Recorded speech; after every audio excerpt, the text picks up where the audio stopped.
Assalamualaikum warahmatullahi wabarakatuh. Izin memperkenalkan diri, nama saya Alfajar Pujakusuma dengan NIM 1202102236. Saya dari kelas RD dan saya Teknik Sipil 2020. Di sini saya akan menjelaskan PPT mengenai materi. Di sini ada mekanika tanah 1. Dan di sini bisa kita lihat di awal gambar PPT ini kita bisa lihat lapisan-lapisan tanah. Dan di sini kita akan membahas mengenai tanah yang ada di permukaan bumi. Oke, next. Teori pembentukan bumi dan patahan. Nah, di sini penjelasan tentang asal muasal terbentuknya bumi beserta serangkaian gejala di dalamnya disebut sebagai teori terbentuknya bumi atau teori pembentukan bumi. Menurut Little John, teori merupakan suatu konsep yang menjelaskan hubungan antar fenomena secara sistematis. Dengan demikian, maka teori terbentuknya bumi merupakan pandangan sistematis yang berisi hubungan fenomena-fenomena terkait proses terjadinya bumi. Jadi kenapa bisa ada teori ini? Kenapa si pembuat teori ini bisa membuat teori? Nah, jadi singkatnya karena ada fenomena-fenomena yang terjadi di bumi seperti itu. Maka para ahli membuat teori sedemikian rupa. Dan berikut beberapa teori para ahli yang bisa saya tunjukkan dalam PPT yang saya share ini. Nah, di sini kita lihat ada menurut para ahli ada teori yang pertama, di situ kita bisa lihat ada yang dua teori di sini sudah saya lihatkan, dan ada 4 teori di sini ya. Nanti bisa dibaca.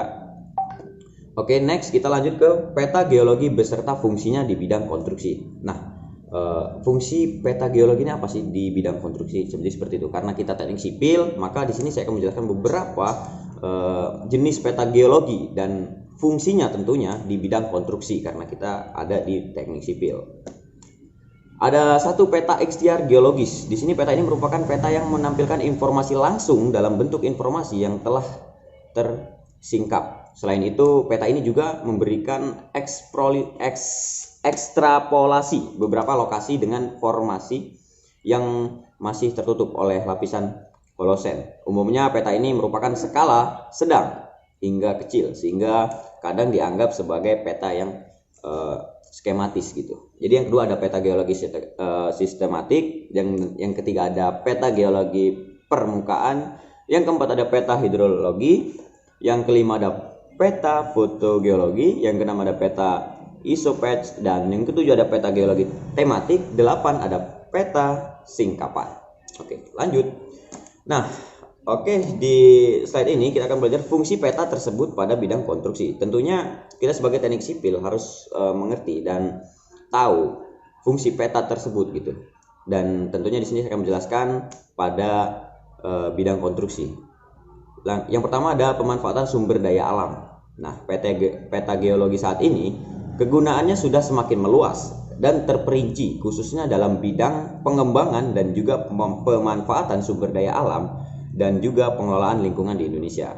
Dan yang kedua ada mendukung perencanaan pembangunan, dan yang ketiga ada antisipasi bencana. Nah, jadi kita bisa melakukan pemanfaatan sumber daya alam, mendukung perencanaan pembangunan, dapat melakukan antisipasi bencana melalui peta geologi tersebut. Lalu ada peta geologi untuk pembangunan nasional, lalu ada untuk eksplorasi sumber mineral, dan yang terakhir ada tata ruang kawasan bencana. Jadi seperti itu. Jadi kita bisa memanfaatkan di bidang konstruksi melalui peta geologi yang saya sebutkan tadi. Oke, next. Cukup banyak ya fungsi-fungsi dari peta geologi di bidang konstruksi tentunya, dan ini sangat menguntungkan bagi kita teknik sipil bisa memanfaatkan peta geologi tersebut untuk bidang konstruksi tentunya ya.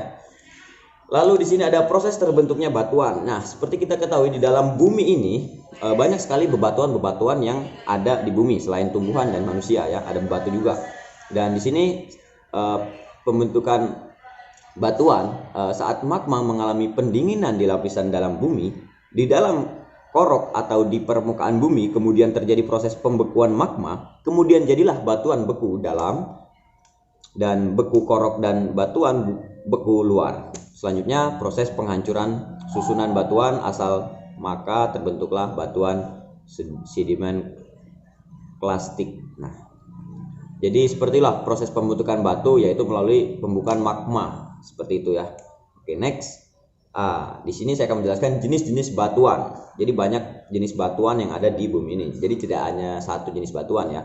Yang pertama ada batuan beku, yaitu batuan yang terbentuk dari proses pembekuan magma, baik dari dalam maupun dari permukaan bumi. Contohnya batuan granit, diorite, dan gabbro. Mineral-mineral yang terdapat pada batuan beku antara lain kuarsa, mika, feldspar, olivin, dan pyroxene. Yang kedua ada batuan sedimen, dan yang ketiga ada batuan metamorf. Seperti itu ya. Jadi itu ada beberapa tadi jenis-jenis batuan-batuan yang ada di bumi ini. Dan selanjutnya proses pelapukan batuan. Seperti kita ketahui batu itu keras. Namun sekeras-keras batu itu ada proses pelapukannya gitu. Jadi inilah proses pelapukan batuan. Pelapukan batuan adalah peristiwa di mana massa batu itu hancur baik secara fisik, kimia, maupun secara biologi. Jadi ada 3 tuh. Secara fisik, secara kimia, dan secara biologi. Proses pelapukan batuan bisa berlangsung dalam waktu yang lama. Hal ini dipengaruhi oleh beberapa faktor, diantaranya ada faktor cuaca, suhu, dan tekanan di dalam batuan. Nah, jadi seperti contoh, batuan yang keras akan hancur jika terkena hujan terus-menerus. Nah, itu bisa dipengaruhi seperti kita sebutkan tadi, ada faktor cuaca di situ. Jika hujan terus-menerus, batu pun bisa hancur, atau disinilah proses pelapukan. Lalu ada suhu yang panas pun bisa melapukan batu, dan tekanan yang terjadi pada batu tersebut sehingga batu akan melapuk gitu. Next, di sini saya akan beritahukan dan jelaskan jenis-jenis tanah yang ada di bumi gitu. Jadi ada yang pertama ada tanah aluvial. Tanah aluvial ini merupakan jenis tanah yang terjadi karena endapan lumpur biasanya yang terbawa karena aliran sungai. Tanah ini biasanya ditemukan di bagian hilir karena dibawa dari hulu. Tanah ini biasanya berwarna coklat hingga kelabu. Nah, tanah ini bisa dikatakan tanah yang sangat subur, bisa digunakan untuk pertanian maupun pertanian padi maupun jagung.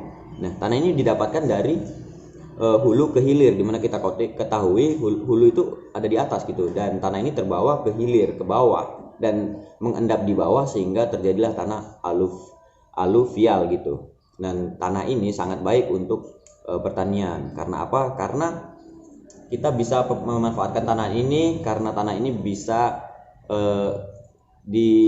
diolah sedemikian rupa dengan mudah karena sangat lembut seperti itu. Dan kedua ada tanah andosol. Tanah andosol merupakan salah satu jenis tanah vulkanik di mana terbentuk karena adanya proses vulkanisme pada gunung berapi. Tanah ini sangat subur dan baik untuk tanaman. Nah, tanah andosol ini bisa kita temui biasanya di sekitar gunung berapi gitu. Ketika gunung berapi meletus, itu tanah ini akan menjadi ya tanah andosol gitu. Bisa juga untuk segala jenis tanaman seperti itu. Jadi bisa untuk pemanfaatan lahan, menanam tumbuhan bercocok tanam, ini sangat bagus. Oke, next ada tanah entisol.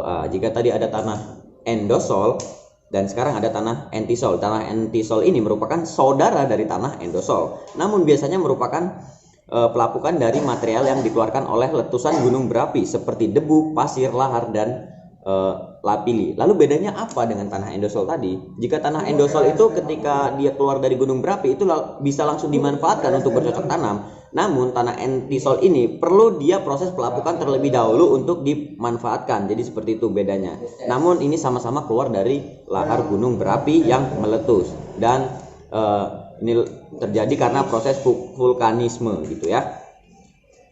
Lalu ada tanah humus. Tanah humus ini adalah tanah yang terbentuk dari pelapukan tumbuhan. Nah, mengandung banyak unsur hara dan mineral yang sangat subur.